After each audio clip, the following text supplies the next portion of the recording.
So probably, I don't know, since Martin Luther nailed his 95 Theses onto that church in Wittenberg, Germany, 500 years ago, people have been talking about the impact of medium communications on social movements.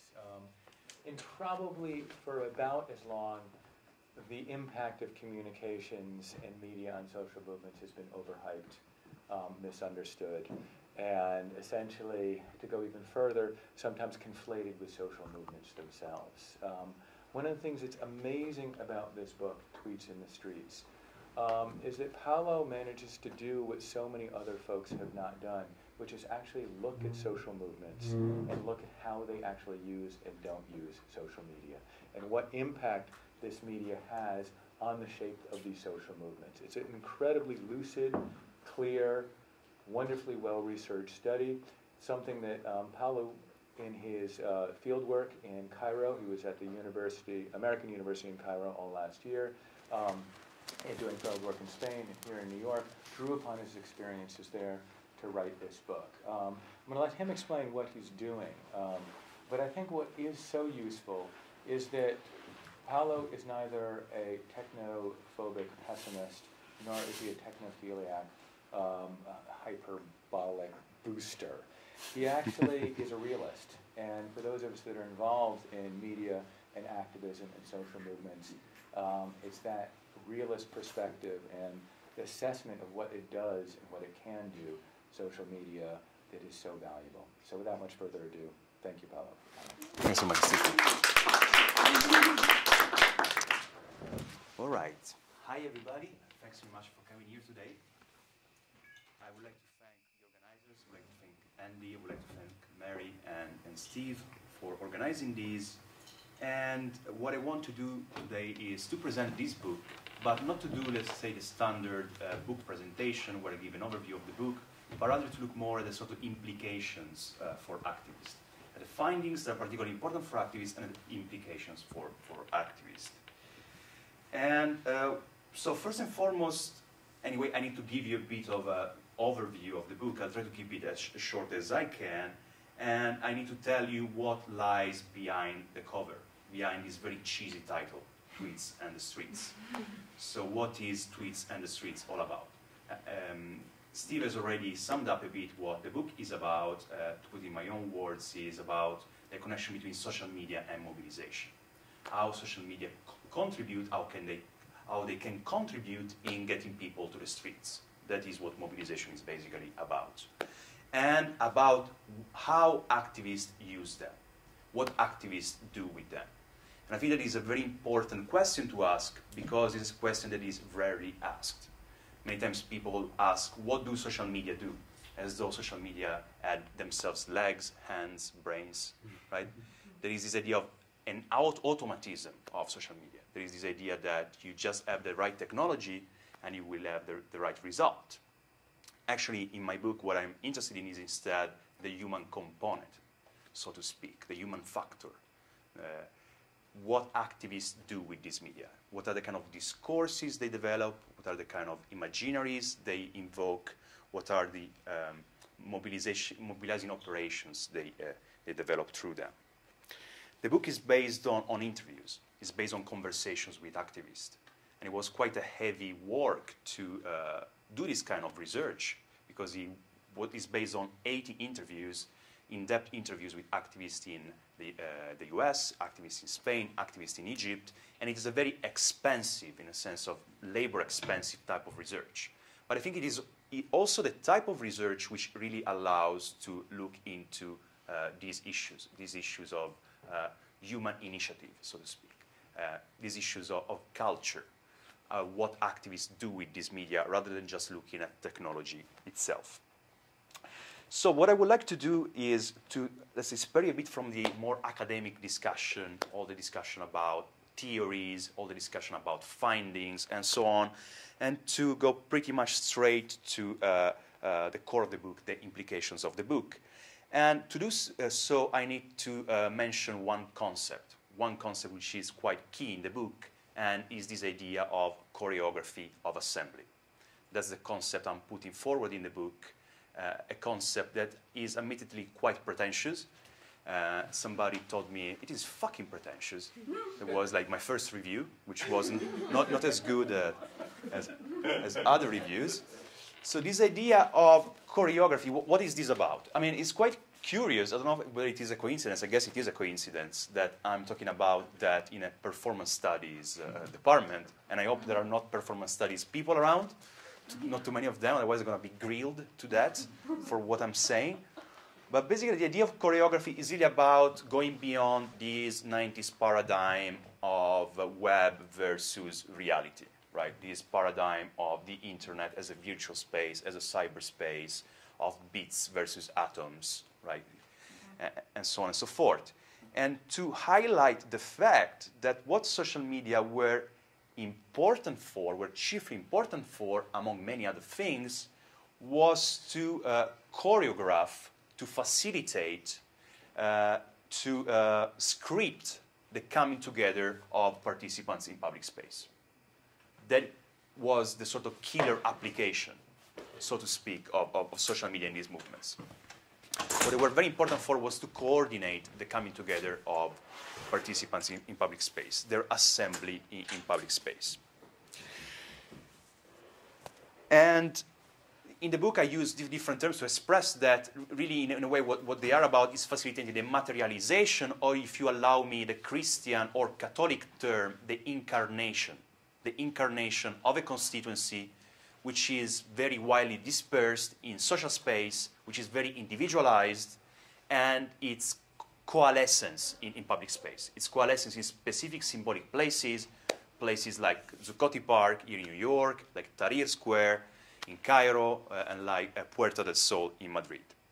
And practically, if you want to see, let's say, some manifestations of this idea in social movements, you can think about the popularity of the Facebook event feature among activists, being really about sort of pointing to a specific point in space and time where people can gather, or the popularity of Twitter for event publicity, of Foursquare and other location-based applications, or Meetup, an application which is really about, let's say, moving from the online to the offline. So this is the general idea I'm developing in the book. But before I go into the sort of implications for activists, in particular the emotional character of choreography, I just want to talk a bit about how the book fits into the wider debate about social media and activism. If you look at the debate about social media and activism, what you get is this. What's going on? Is this. Is Clay Shirky who is boycotting my presentation? Yeah. Okay. I mean, is this awful idea of Twitter is the Che Guevara of the 21st century? I mean, verbatim, this was uttered by an ID of Hillary Clinton. I've forgotten the name, and I hope I will never remember that. It's really like chalk and cheese, as Brits say, and I guess also Americans say. I mean, it's two things that have nothing to do with one another, like media and people. So what's the point of comparing Che Guevara with a medium? Whatever. But there is this huge techno-hype surrounding social media, and this techno-hype to which many people have contributed, among others, an NYU professor called Clay Shirky, who really has written these several books about these, and this idea that these new technologies of communication are basically making organizing easier and easier, faster and faster, better and better, that you just need basically to press a button and collective action will somehow happen as a miracle. And there is this idea that basically if you just drop 2 million iPhones on Beijing, you will get rid of Li Jinping or Xi Jinping, whatever his name, which rhymes, by the way. Right? So there is the idea that if you just give people the right technology, somehow collective action will be sorted out. Collective action will develop automatically. And what my book is trying to do is really to go against this kind of trend, this techno-deterministic idea, this techno-visionary, techno-optimistic idea, and to look really at the contradictions of the use of social media, also looking at the negative aspects of social media use, also looking at the occasions in which social media can actually reinforce the isolation, the individualizing tendencies of neoliberal societies. I'm not assuming that social media automatically allow for mobilization to take place. And what I do there is also to go beyond this overly focus on information when it comes to the analysis of social media. I mean, if you read any book about social media, and most books in digital studies or internet studies about new media and social movements, what you will find, the most frequent words besides network is information. Information, information, information. And personally, if there is a word which I really hate, for whatever reason, is information. I developed a sort of allergy to information, right? And I don't know why. I mean, it's something very deep inside me. And I think academics are not supposed to develop these allergies, but I think there is something. I think that this focus on information is really distracting from questions which, for me, are more important when it comes to looking at mobilization and media as a channel for mobilization. Questions of culture, questions of identity, questions of meaning, and so on and so forth.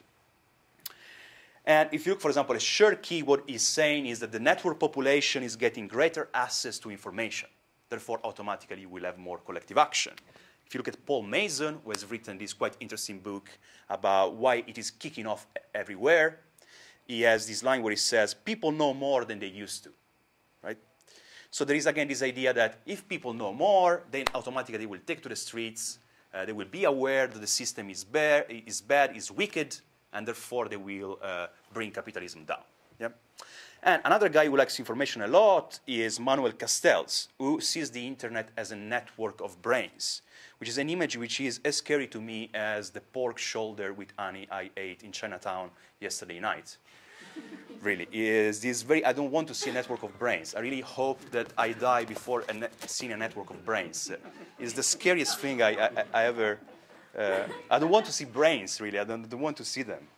I really, and I'm sorry for the vegans and vegetarians in the room. I didn't mean to.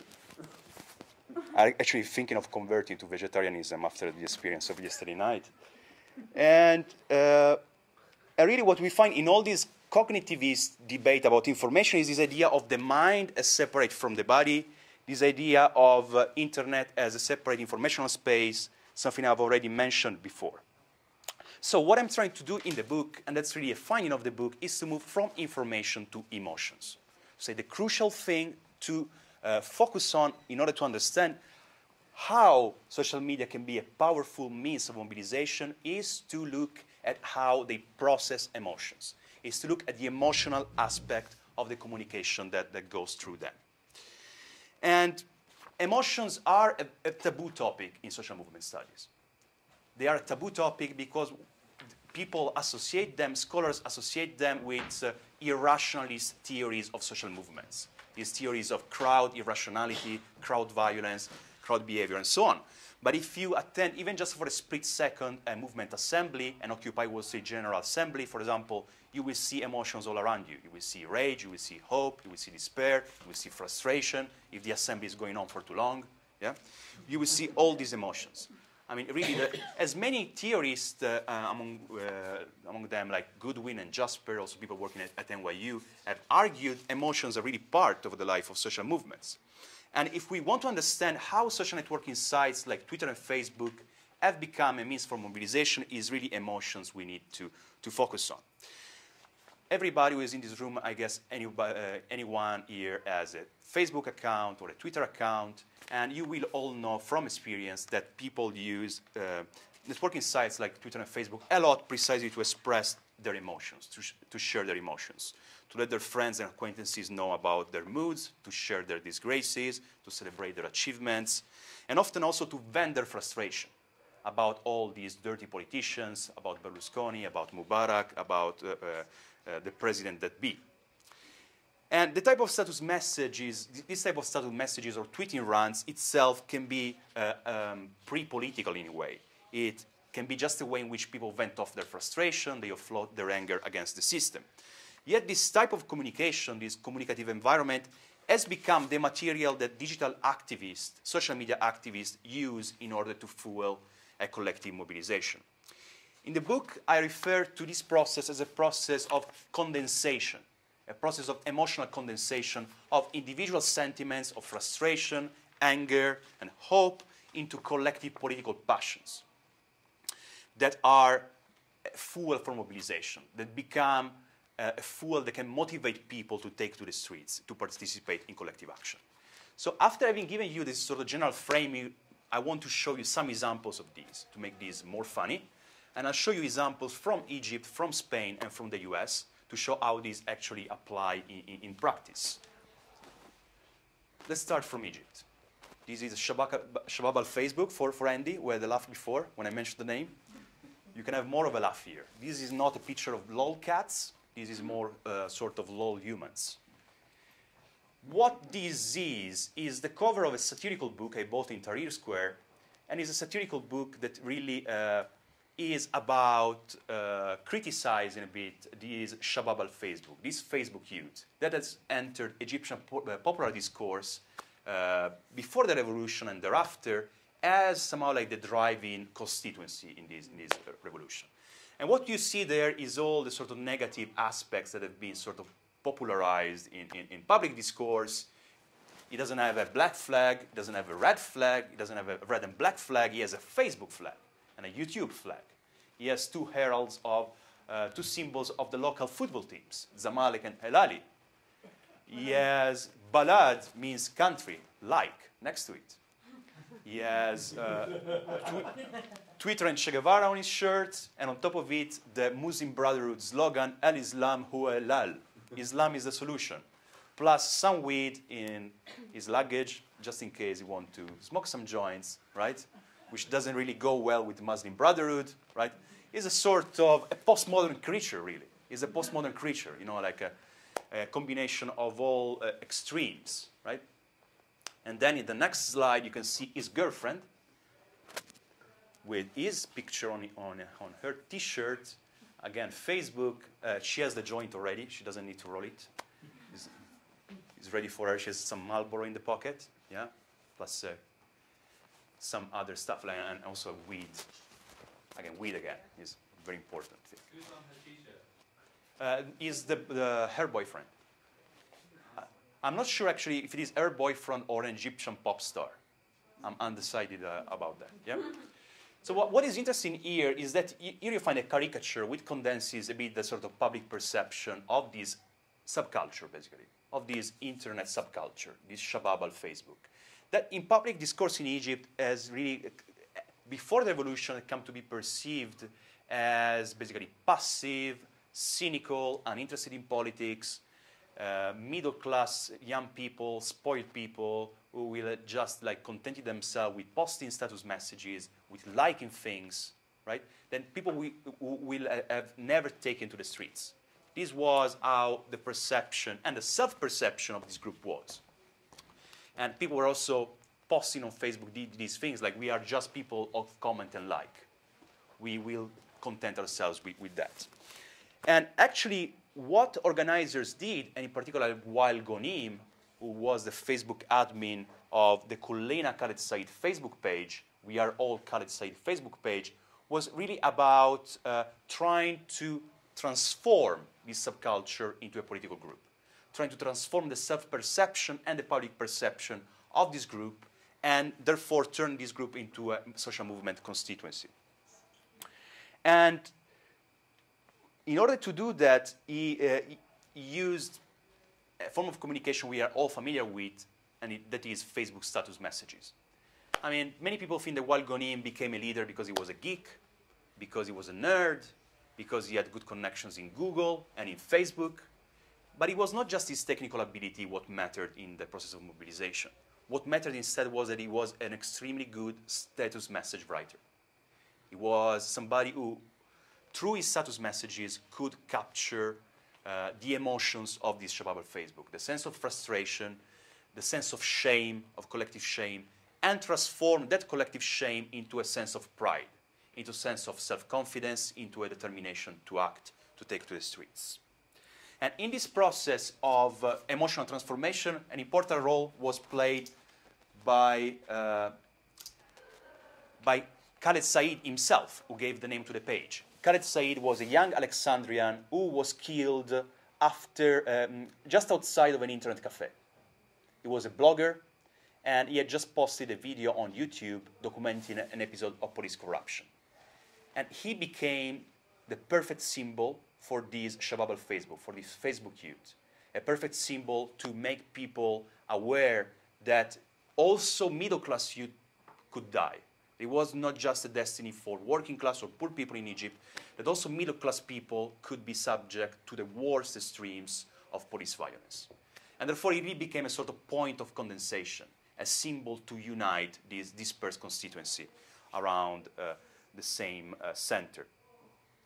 And I'll just give you a pair of examples of the kind of status messages while Ghonim was writing in anticipation of the revolution.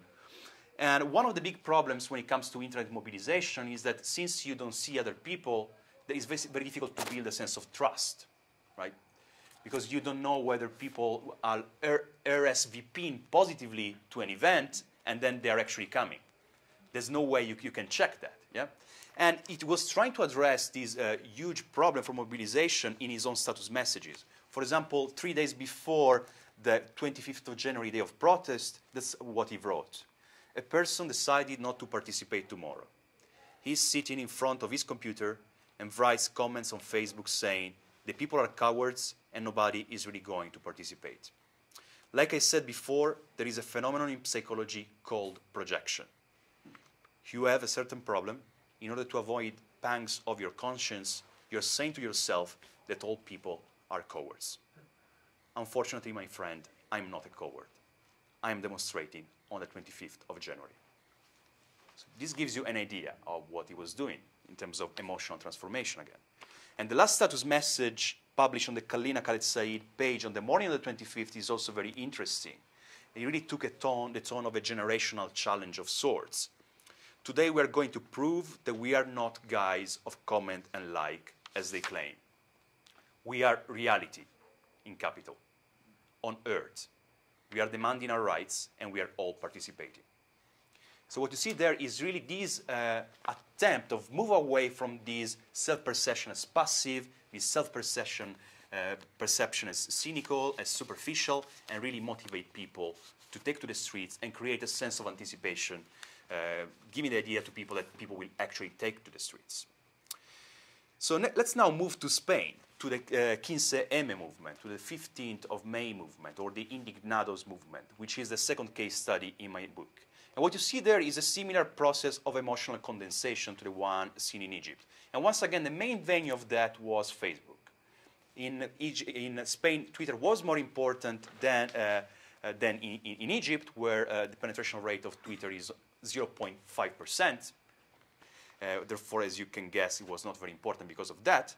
But Facebook, again, also in Spain, was the main venue for this process. And there, if you look at the Democracia Real Ya, the main organization that drove the mobilization of the 15th of May, and the Facebook page, you see similar type of Facebook messaging, Facebook status messaging going on. For example, on 2 months before the 15th of May protest, they were already starting with rather boastful messages of the kind, La revolución empieza el 15 de mayo. Revolution begins on the 15th of May. And el 15 de mayo es nuestro día. 15th of May is our day. Almost every day, the Facebook admins would report on the increasing number of fans on the page. Menos de 48 horas después, ya somos 500. After less than 48 hours, you are already 500. En menos de 4 días, ya somos más de 1000. Sigamos creciendo. Less than 4 days, and we are already 1,000. Let's keep growing. Vamos a por los 10,000. We are reaching 10,000 people. So status messages like these abounded in exclamation marks, in smilings, displaying an exuberance which proved very effective in grabbing users' attention and in building up people's motivation to act.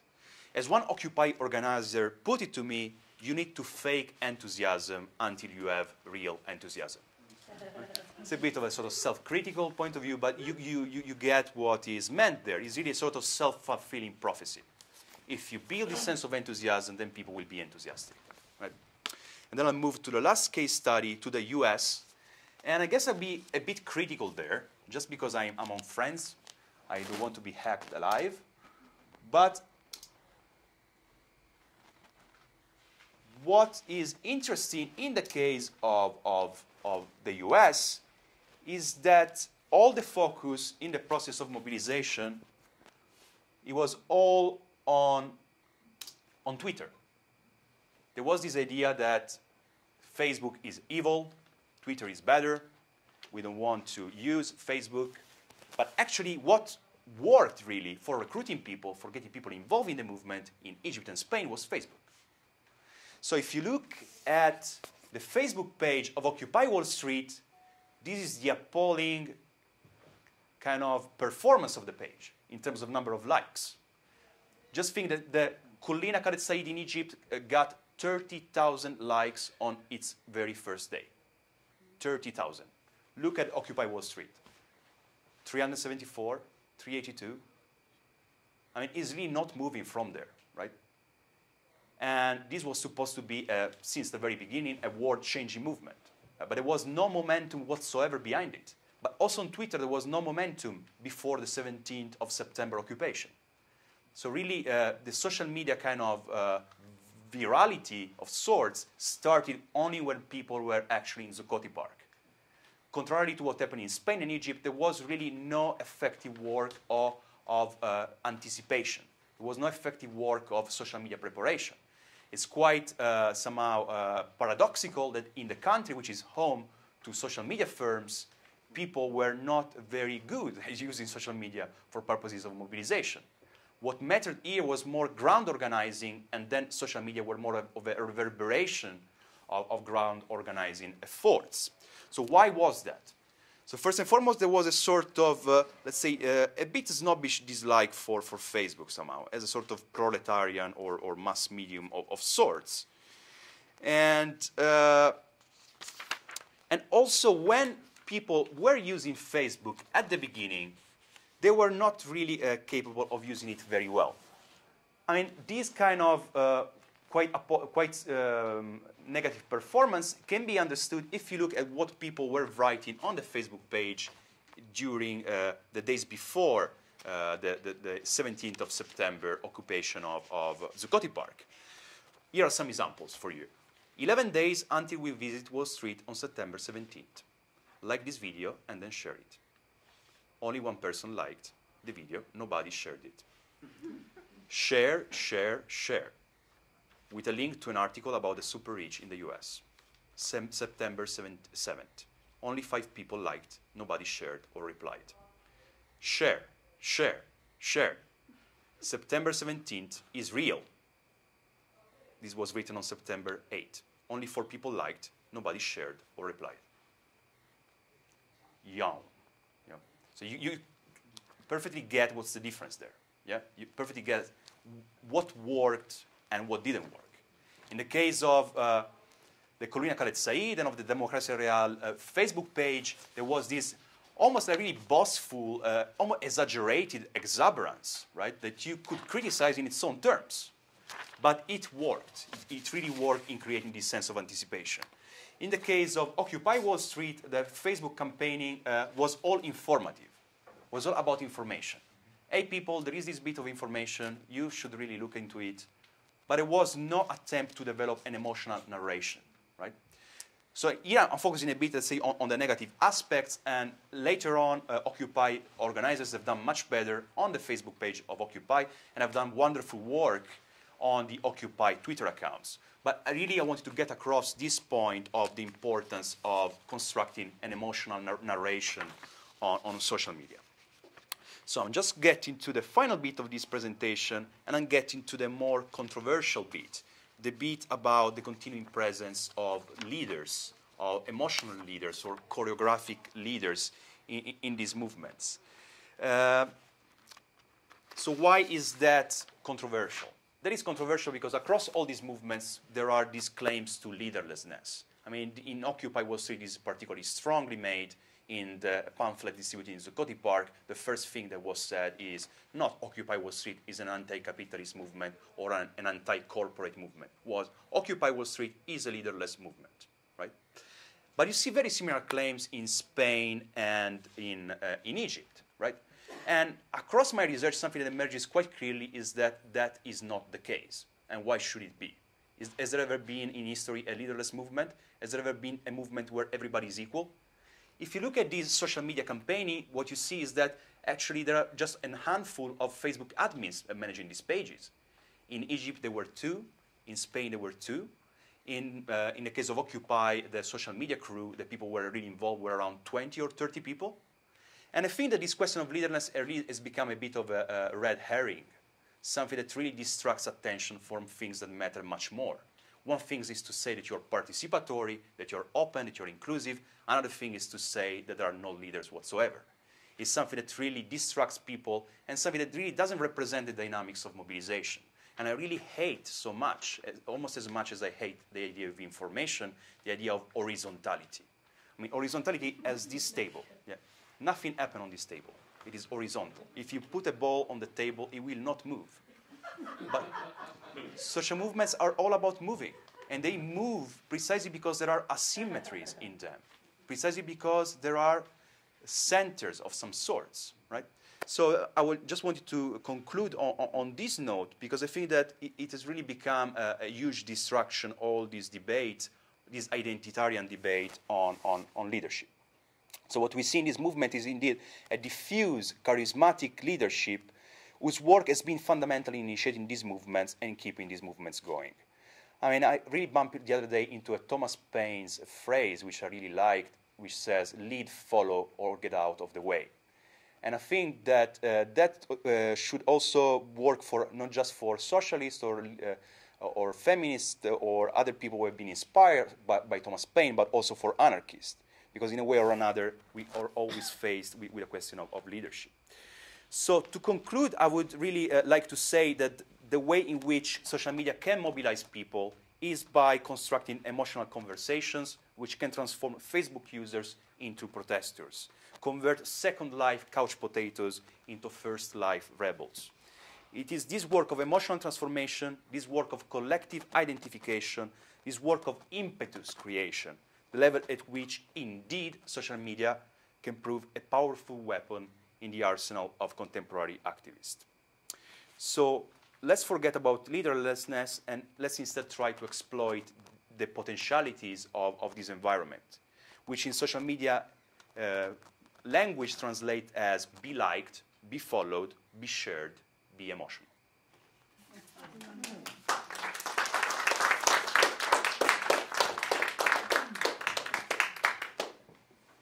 That was great. Thank you so much.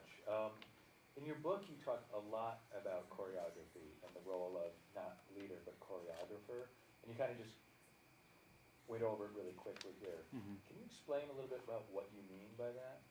I don't know yet. Oh, you do. You do. You explain it really well in your book. Yeah, I think I go, I mean, this idea of choreography has really served for me to look at the key issue of the connection between media and space. Right? Because we know that two things matter in social movements. On the one hand, media matter for sure, but another thing matters a lot, and that's places. Places of encounter, scenes, social movement scenes, places in which people meet. They can be squats, they can be social centers. Zuccotti Park, that's what it was. It was not just a mediated place. It was fundamental for the people who were there, spending time there, and for the transformative experience they could earn in that. And choreography is basically the connection between these two levels. Is the movement from media to places. Is the way in which media map out places of gathering. The way in which media map out scenes of action. And if you go back to the etymology of choreography, and I hope there's no performance studies people around, but the etymology of choreography is writing of movement, which is quite fascinating. So choreo is movement and graphy is writing. And the idea is that as you have in performing arts, you have this movement of people which appears as completely spontaneous. Dancers are dancing.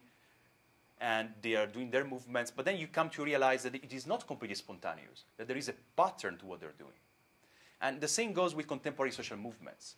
There is an organization of spontaneity, which belies them. There is a framing within which people can be participatory. Again, it is not to deny that contemporary movements are not are participatory, are creative, and so on, but this creativity, this participation can happen precisely because there is a frame within which it can happen. And that's what organizers are all about, creating this frame. Hi. Hi there. Great talk. I really agree with, with the thrust of what you're saying, and I think it's a great pity that the Occupy Wall Street sort of social media presence has been so disastrous. I don't really. I wanted to ask whether you're interested in sort of another dimension. I sort of expected to hear you talk about, but I'm interested in whether you think that the efforts to aggregate tweets during demonstrations or direct actions, and then produce, these things have been attempted in the UK, for instance, and also here, the problem is then law enforcement and geotagging, and it then connects into the issue of whether, Twitter as opposed to Identica or sort of free culture alternatives to things like Twitter and Facebook are a sort of material necessity for an oppositional politics. I mean, it's becoming quite clear that the state just asks Twitter for information, and Twitter coughs up. So yeah, and equally, it's not completely clear to me whether when we use tweets during direct actions or demonstrations, whether that actually does play out in the favor of the streets, as it were, as opposed to the state. I find this question completely unresolved. Same here. Yeah.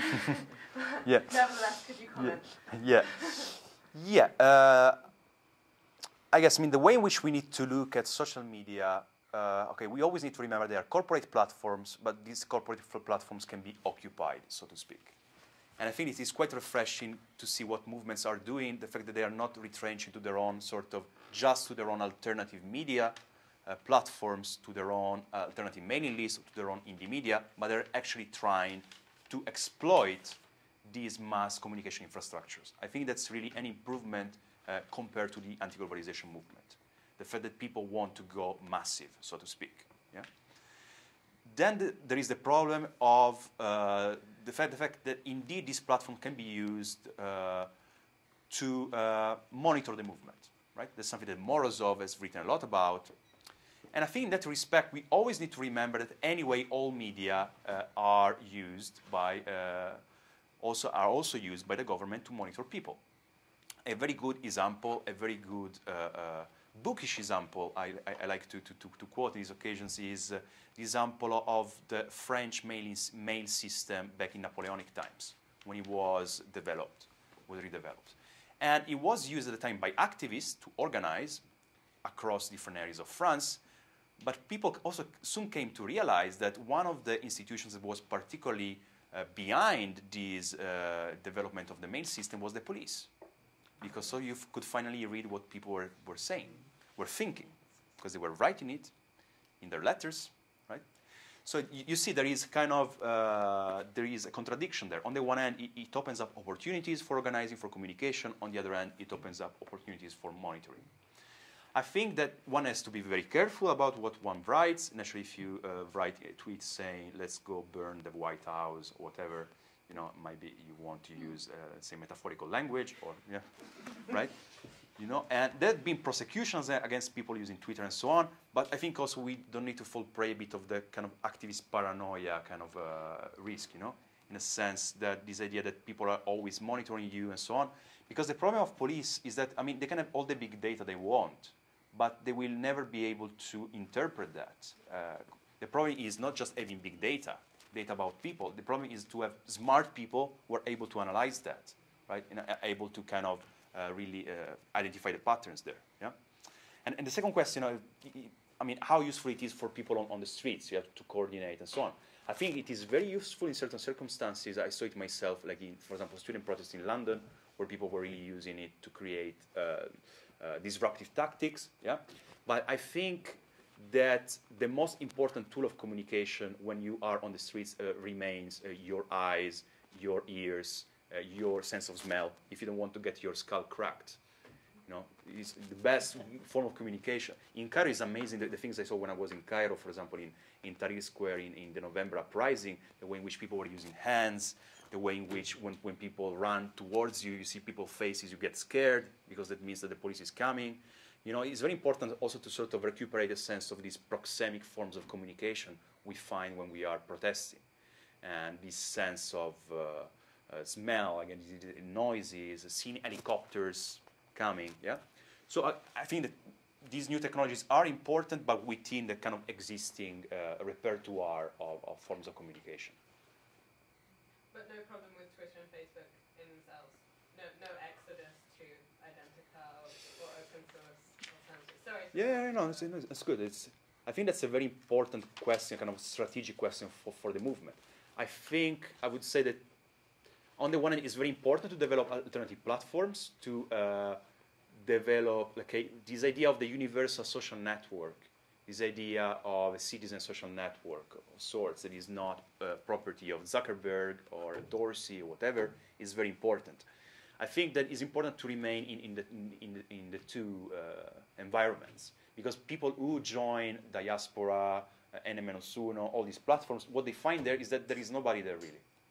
Or they are just like-minded people.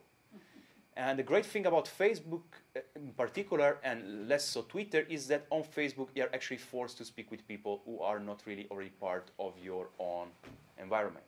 So you can somehow, allow me the term, recruit people. No, you can turn people who are not politicized into people who are politicized. Yeah.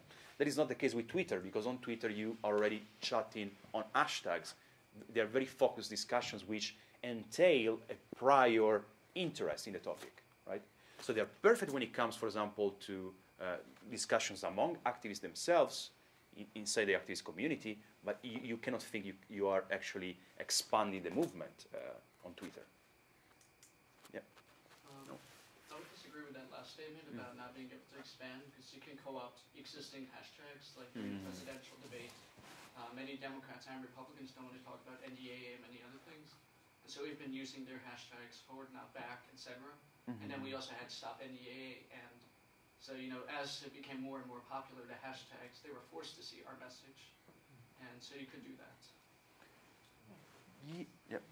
that. Yeah, on that I think it's, I mean, let's say, yeah, in the US the case is very different from Spain and Egypt, certainly. I mean, in Egypt, again, the penetration rate of Twitter was so small that it really could not become an important platform for mobilization. I guess in the US, where there is such a high Twitter penetration rate, it can be the case. Yet, when it comes to mass mobilization, I think that Twitter is somehow elitist because it entails written communication, textual information, and it doesn't exploit as much as Facebook can do existing social networks. It doesn't map onto existing local social networks. Yeah. So again, it's not like, you know, I prefer Facebook over Twitter. It's not the kind of technology like or dislike, right? But from what I saw from my research, from reading the findings and speaking with people and so on, is that quite surprisingly, what mattered across these movements, apart from the US, was Facebook. And I think that yeah, there's something interesting in that. Yeah. Or yeah. I'm slightly afraid to admit I wrote a book called The Leaderless Revolution. But aside from that, I agree with more or less everything you said. But I just wanted to suggest to you that the distinction you draw between 15M, Indignados, and the Arab revolts and Occupy may be actually more a distinction between the types of revolts they were, the types of movements they were, rather than the way that they used technology. Because to me, Occupy was a movement about many things. It was not about one thing. It was about a movement to reform capitalism as a whole. And if you went to Zuccotti Park and you asked people why they were there, they had many, many concerns.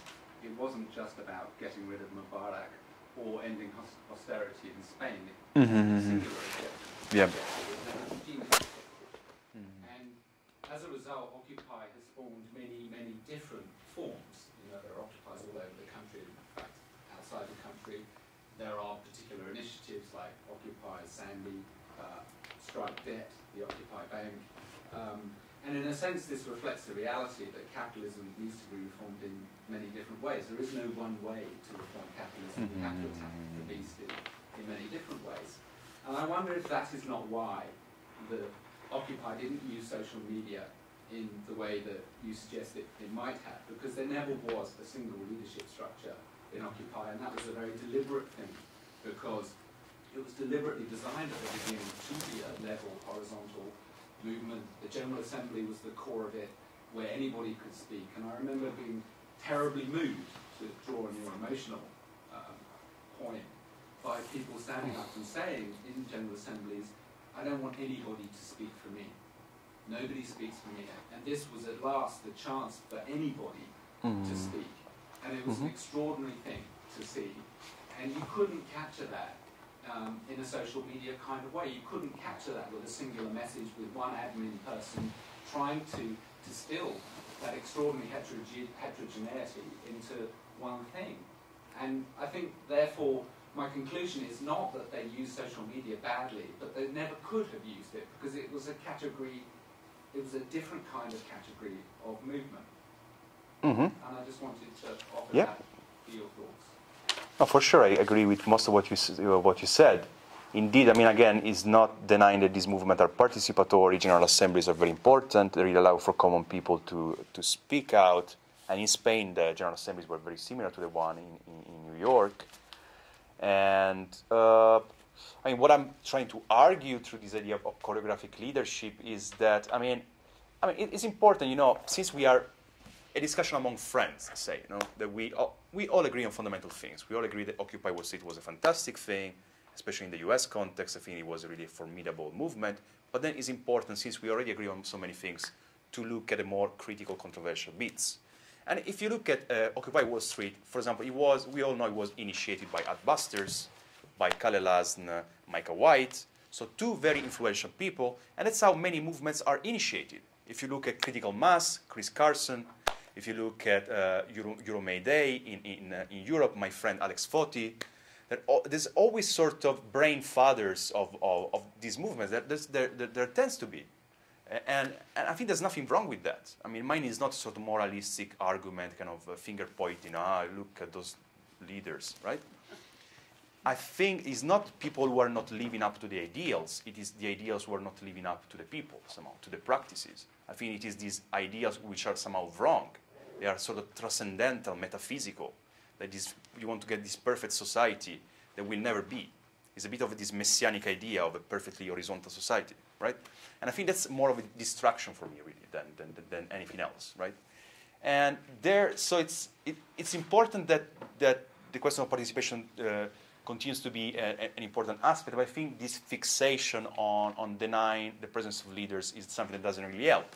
I mean, David Graeber, a great anarchist, a great scholar, I mean, wasn't he a leader of some sorts? He coined the 99% slogan, which was so important. It was a figure, it was a reference figure in the movement. It was a focal point. It was somebody who was interviewed on media. It was somebody who was writing for The Guardian. I mean, call it whatever you want. Call it initiator. Yeah. I think you're misunderstanding a fundamental thing about anarchism, which is it's not about ends, it's about means. It's not about a particular end state of horizontality. It's about a method of horizontality, of participation above all by everybody in sometimes self-organized ways and sometimes very organized ways to produce particular outcomes, where those outcomes are produced by the group. And I think you're falling into a very common fallacy in misunderstanding anarchism as being about a utopia of self-organization and equality, which in fact it's not. Anarchism is about a method of how you go about politics, and that was very much evident in the Occupy movement. Occupy wasn't announcing a particular end state, except of justice formulating a blueprint of what that was. So I think your criticisms are actually misplaced. That's, I accept your point of view, but you know, I really like, I mean, let's say where I'm coming from. I'm coming from that kind of world, from autonomism, from the anti-authoritarian left, and somebody who has progressively got sort of a bit pissed off with some of the ideas there, or unsatisfied, say, right? Because they see a bit of, what would you say, kind of self-righteousness in those ideas, which I think doesn't really help develop movements which can really change the world. Helps more people to be happy with themselves, right? So I'm all up for critique of authoritarianism. I'm all up for the critique of authoritarian leadership, but I think we really have to have a discussion on what organization means now. Otherwise, we will have forms of charismatic leadership which will anyway emerge and it will be unaccountable. And I think all these things also on, anarchism is all about means. I mean, I'm Italian, and there I really want to go back to Machiavelli a little bit. I mean, what about the ends? What about the ends? Are we just doing it for having the perfect method? I really hate proceduralism. I really hate this idea that if you just follow the right recipe, if you just follow the right series of steps, you will get to a point where the world will change. We need to think a little bit about aims. We need to be a bit strategic. Let's strike a balance between the two. It's not saying I'm not at all a Leninist and I don't want at all to go back to the party and to all of that, right? But what I would really like to see is social movements who are capable of finding a good balance between these two things, between means and ends. I think it's a caricature. I have to be frank with you what you're saying. Every anarchist who engages in political action, everybody at Occupy had a political end in mind. They were there for a reason because they care passionately about something which they wish to do. So to dismiss that method of political organisation as being purely about procedure or means is absurd, and it's really inaccurate. And I think it bears much greater examination as a relevant method. You know, the Occupy may not have restored equality in America, but it has put equality on the political agenda in an extraordinary way. There's no denying that. It's completely inaccurate to say that it had been a failed movement. No, there's no denying that. Extraordinary long-term social change in consciousness, but also in concrete forms of activity, of organisation, communal banks, which could not have been produced by a hierarchical movement, which in itself stifles innovation, stifles the sense of popular empowerment, which is intrinsic and essential for a movement like Occupy. Sorry, you've been waiting for a lot. Yeah, I don't want to go off that track, but I sort of want to defend information. So we're getting into another flame here.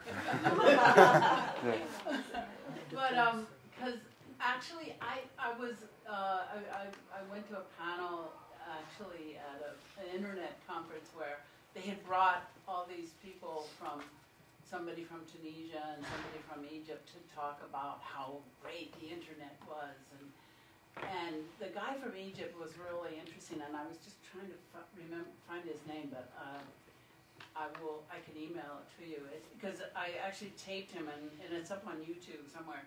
But what he said was that, like, forget it with like Twitter or YouTube or Facebook. What really, the technology that really made a difference in Egypt was Al Jazeera. And Al Jazeera, because people saw Tunisia, and when that they had never had access to like that kind of an uprising, and actually seeing it take place was really amazing for the masses of the people who many don't have cell phones or computers, and that really made that he felt that was the technology, which kind of left the people who had organized this conference with their they were like, wait a minute, we paid your airfare here, you know. So, but the other thing I just wanted to mention was that I didn't quite, you sort of ran across, you mentioned the anti-globalization movement, but I also want to defend indie media, which I think was really an amazing platform, and Yeah. really made a huge difference and that was about spreading the information, because actually when it was the first time that actually a movement had really utilized the internet that way to post video and audio files and kind of really like logs of what was going on, like a timeline, like boom, boom, boom, this is going on in this corner. And actually, as you know, I was involved with that, and we were like, it never occurred to us that we would have so many hits. I mean, it was like within like a day and a half, there were like 1 million hits, and and we didn't have enough space on the server to do all that shit. But the kind of solidarity from particularly university servers around the world was like amazing.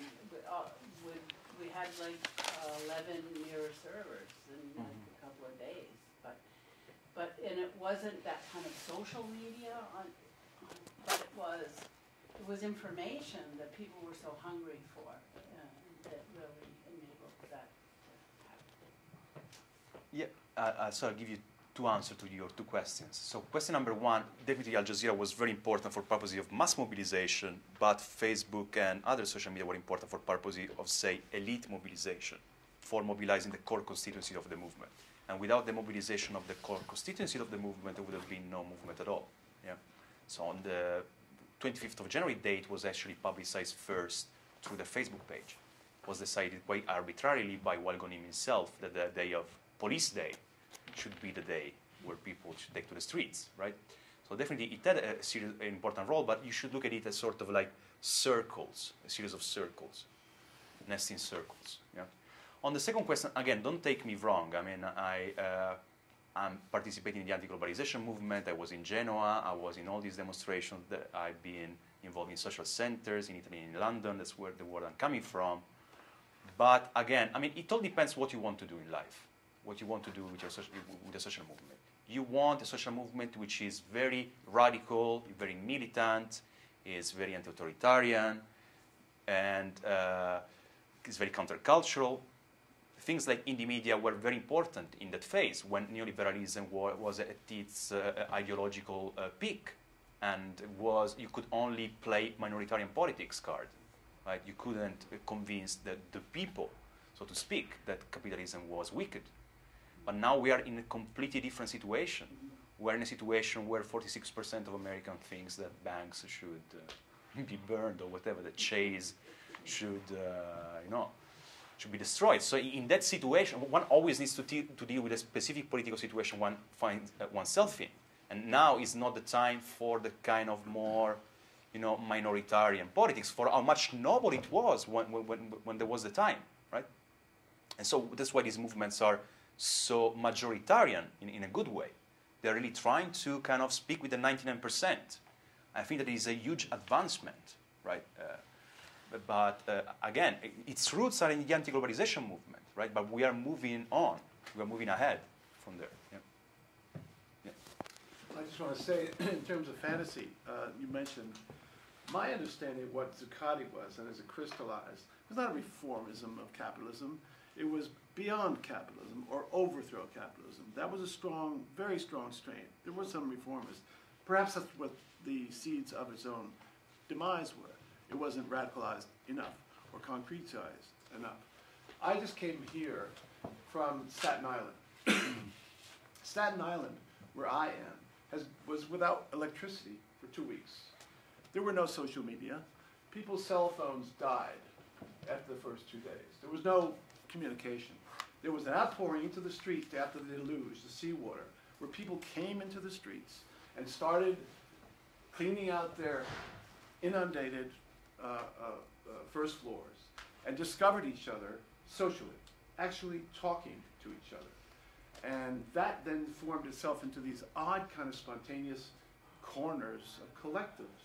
People bringing bottled water, people bringing food. And after a few days, people started coming from the outside. One of our most valuable social media in this city, WBAI, went down. We were without even that.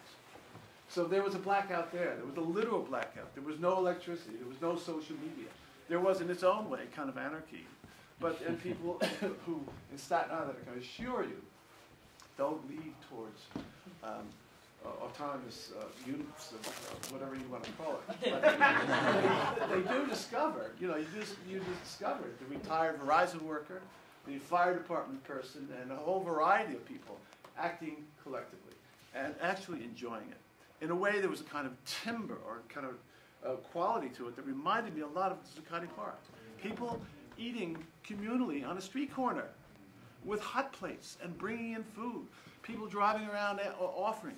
Do you need a blanket? Do you need some hot food? Do you need anything?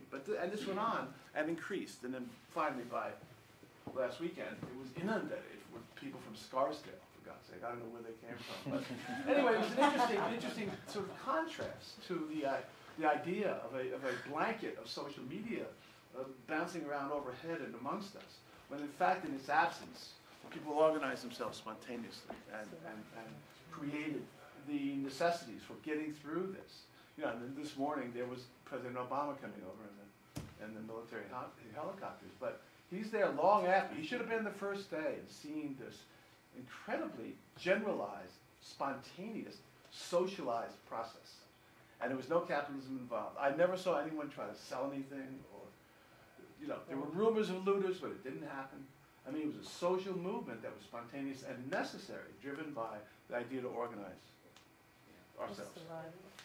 But relief efforts are easier in that way. People who, like Ushahidi, is trying to set up mobile networks to connect people, have found that relief efforts are in a way the easiest. They're the most linear and direct and motivating. They're often limited in terms of time and urgency. Concentration, They're very, they're different than a political advocacy movement or a bigger project. Right. But it is really encouraging, especially in a city like this, to see that social fabric created in an organic way in a place like that. I found it very touching as a longtime New Yorker. But that's the tension between anywhere in the world, even in war zones, etc. Just helping people out versus trying to create something longer term. Yeah, I just want to just a quick comment. I'm remembering vividly some of the images that we saw from Katrina, the people on the rooftops and all that. And then, only a few miles away is a much reduced, but a version of Katrina. The devastation there is unbelievable. I know the same must be out there in the Rockaways and such. But I think that, it's like the bourgeoisie when they think about poverty. It's a very abstract thing. They have, read Ferrara about it, read anybody, Pedagogy of the Oppressed, read anybody about actual poverty. And we in this country have no idea unless we're in and of it. So there's an idea of this incredible effusion of, then all of a sudden there were truckloads of bottled water coming in, right? Plastic wrapped cases of bottled water. It wasn't necessary. The water wasn't cut off there. Oh, really? No, it wasn't, right? But it was. There were truckloads of it coming. There was over. But again, the crisis drove a lot of people to act in a way that they're not accustomed to. Exactly. And they see it in Katrina, and they saw the rooftops, and all of a sudden it's here. And people are really fractured and don't know quite how to process this whole thing with the houses off foundations and the idea of actually being spontaneously, genuinely interested in your neighbors and the folks that live in the same area. And immediacy, because people need the food, the weather's coming. It's highly motivating. So how to sustain that motivation over time with a goal that's more theoretical? That's the part of the challenge that we're talking about. The media. The first day when the waters receded, and I was walking towards about a mile from the seawater, there was a CBS crew with a truck and a satellite and a generator, and they were walking around. The woman had makeup on and a blue outfit, CBS somewhere. And she basically said, well, what do you think about having the marathon? And I said, you better not ask people around here that. Yeah. She had clueless, right? What do you think about having the marathon? Then it was the day after. Yeah. So the media is lost. They have no idea about it. They're the ones that stand on the shore in the winds are blustering, they're holding a microphone, and maybe they'll get knocked over by a wave. Ooh, right? I mean, clueless. They're bourgeois too. They have no idea. There are no actual working class people on the media that can speak for the masses of people. right? And if you walk around in that mixed bag, that mixed social bag, you find the most vivid and analytical observations that's the kind of thing that would be wonderful to see in social media that would then put out to the world. There's this a world of experience that was gone through there by masses. It was a great moment in so many ways. Yeah. Such a great moment for New York, and Yeah. it still is. Yep. Yeah. That was horizontalism, by the way. Yeah, it's guys. There is no, again. Don't take me wrong. There is no denying that self-organization is important, that spirit of initiative is important, but we don't need to sort of turn these into a fetishism of its own, right? Because spontaneity is always organized. I mean, that's a quote from Gramsci that I really like. People are spontaneous when there are structures allowing them to be spontaneous, when they have something in common, when they are living in the same neighborhood. Then they can be spontaneous because they have a center that allows them to act in common. But if they are not in the same neighborhood, how the hell do they act in common? They need other sort of centers, other forms of focal points. They can be a media, they can be an organization, they can be a leader, but they need centers. And I think that's something that has been somehow overlooked a lot with all this mania of decentralization, all this idea that we don't need centers. Misunderstanding anarchism. Anarchism is not against organization, it's about self-organization. There are a lot of part definitions of anarchist anarchism. theory that is about chaos or anarchy. It's a complete kind of caricature that you're referring to. But I'm not making. Yeah. Other questions? Yeah. Yeah. It's a debate as well, isn't it? Oh, for sure. Okay, let's. Yeah. Let's take like maybe 2 more questions. Sorry. Sorry to cut it off, but time is an Good issue. to have other people talk. Yep. Kind of a little question, sorry. Yeah. I was wondering if you could comment on the movement of most people to the internet from television, film, newspapers, and the problem of locking Facebook in to the same role of those mass medias. I'm wondering, is it a danger to revolutionary movements that people may not migrate from those increasingly antisocial policies of Facebook, like you must pay to get more than 15% of your followers now to read your posts? And like, if you're a big organization, you have to pay like up to $100 to get like friends of friends to see things. I'm just worried that people like don't know enough about how to sign up for new things, search for other things to do. My parents, my grandparents, they see Facebook as like the face of the internet. Like they don't really know what it's about. Good for you. So you don't have your mother watch what you do on Facebook.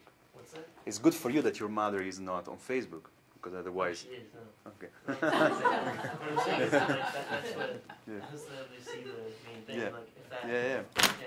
No, for sure. I mean, I think it's an historical phenomenon.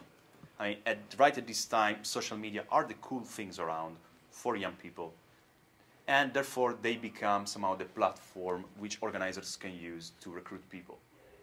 That is very clearly the case in Egypt, because this phenomenon of the Shabab al-Facebook, Facebook really became a sort of badge of honor, a Facebook subscription for a certain middle-class youth, something that was cool for people to be on, a sort of badge of distinction for people, right? And therefore, right at this point in time, it became a place where many people were gathering, where many people were developing these practices, and where organizers could do something, right? Where organizers could spark a mobilization on that platform.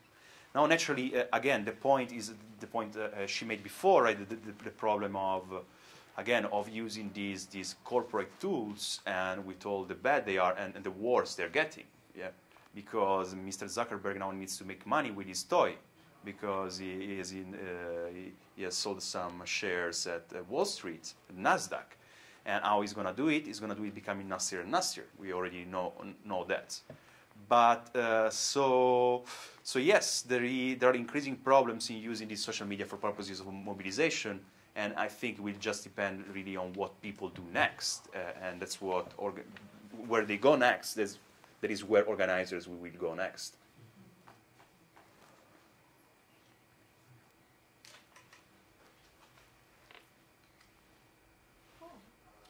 Where are we going next? Next we're going to go strike debt. Yes. It's on Bleecker Street, right off of LaGuardia. The Le Red Poisson Fish, Rouge, yes. or as we say in French. And as we say in American, Le Poisson Rouge. It says on the website it's sold out. Is it? It is sold out. Oh, Yeah. just go anyway. Just go It's anyway. straight debt. It's occupied. Come on. Come on. Let's get crush. There is a live streaming party for the people who couldn't go to the ticketed event. Oh, And it's at that's great. 201 West 13th Street, Church. What was the ticketing amount? Cool. We don't know what you're talking about back here. Oh yeah, maybe someone want to do an announcement about It's the Roanoke Jubilee. Oh, What? you do it. Me? Yeah. But before we do that, let's just Oh, yeah. thank Let's you. hear it. Before I do that, I also wanted to find out how people found out about this. Was it Facebook? I got it on someone's list, but what I don't understand, I don't book, and I don't understand why anybody wants to put their personal shit and profile out there.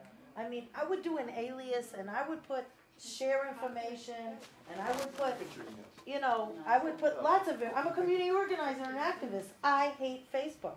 I don't like this shit. You know what I'm saying? I mean, and it's so traceable to you. Why does anybody want to do that? They want to be traced. And that guy made his point about anarchists being. You said they were arrogant. He just made his point and left. Thanks. He didn't want to hear your. Thanks for your point. All right. Yeah.